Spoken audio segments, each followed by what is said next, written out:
शामली से खबर, जहां गन्ना भुगतान को लेकर किसानों का हल्ला बोल सामने आ रहा है। जैसा हमने आपको बताया कि भारतीय किसान यूनियन भी अब इस किसानों के आंदोलन में साथ खड़ा होगा, प्रदर्शन करेगा। 8 दिन से किसान तो कलेक्ट्रेट पर बैठे हैं, धरना प्रदर्शन कर रहे हैं, लेकिन अब भारतीय किसान यूनियन ने किसानों की महापंचायत बुला ली है। 8 दिन से कलेक्ट्रेट पर बैठने से कुछ नहीं होगा। खासतौर पर राकेश टिकैत की मौजूदगी में इस महापंचायत में अब ये बताया जाएगा, समझाया जाएगा कि किस तरीके से अपनी मांगों को मनवाना है। 8 दिन से किसान गन्ना बकाया भुगतान और अपने कुछ और अन्य मांगों के साथ कलेक्ट्रेट पर धरने पर बैठे थे, लेकिन अब इसमें ट्विस्ट ये है कि राकेश टिकैत की मौजूदगी में एक महापंचायत बुलाई गई है। किसानों को बुलाया गया है, आगे की रणनीति तैयार की जाएगी।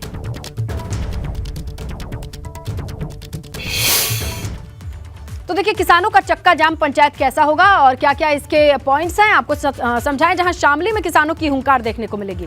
8 दिन से कलेक्ट्रेट पर धरने पर बैठे थे ये किसान। बकाया गन्ना भुगतान को लेकर इन्होंने हल्ला बोल दिया है। भूमि अधिग्रहण से जुड़े कुछ मुद्दे भी हैं जिनका ये विरोध कर रहे हैं, लेकिन अब इसके बाद राकेश टिकैत के नेतृत्व में महापंचायत की खबर आ रही है। महापंचायत में भविष्य की रणनीति पर फैसला किया जाना है।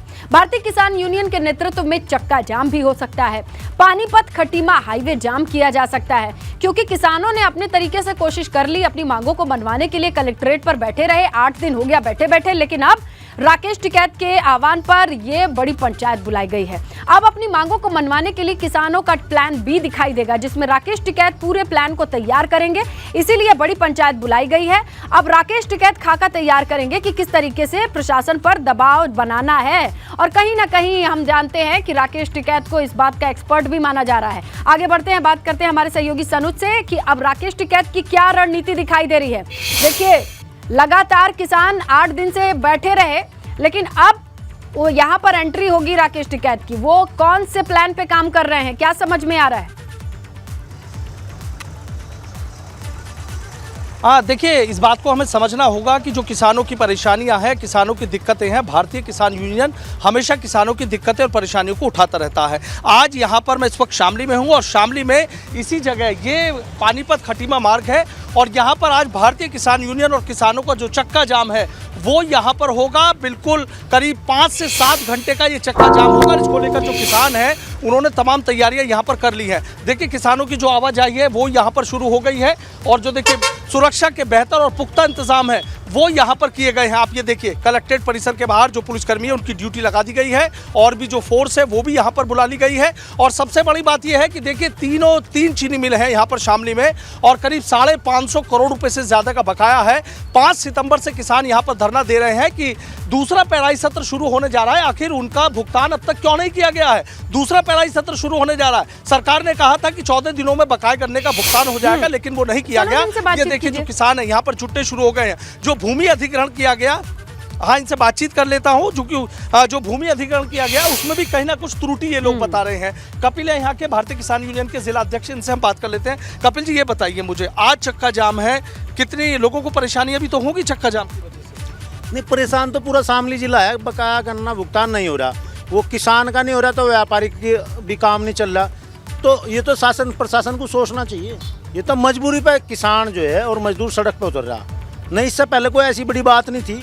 हम तो 2 साल हो गए इंतजार कर रहे, 3 साल हो गए। पिछले सीजन का भी बकाया गन्ना भुगतान नहीं हुआ। 561 करोड़ रुपए हमारे जिले के किसानों का बकाया गन्ना भुगतान है। तो शासन कहाँ है, प्रशासन कहाँ है? सुप्रीम कोर्ट का आदेश है और गन्ना एक्ट में भी है कि 14वें दिन गन्ना भुगतान हो, तो ऐसा क्यों? ये तो सरकार को जवाब देना चाहिए। हमें क्या मतलब है इस बात से?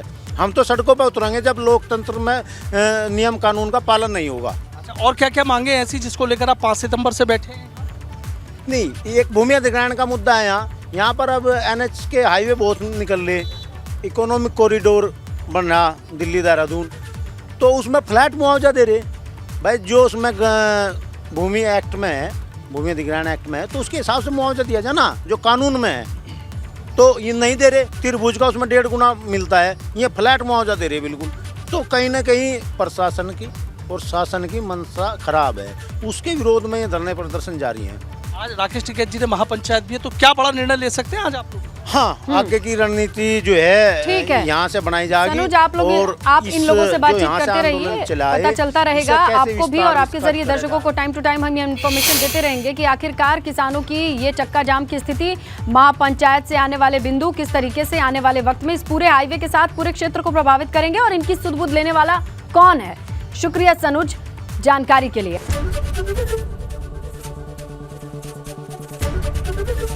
एबीपी गंगा, खबर आपकी, जुबान आपकी।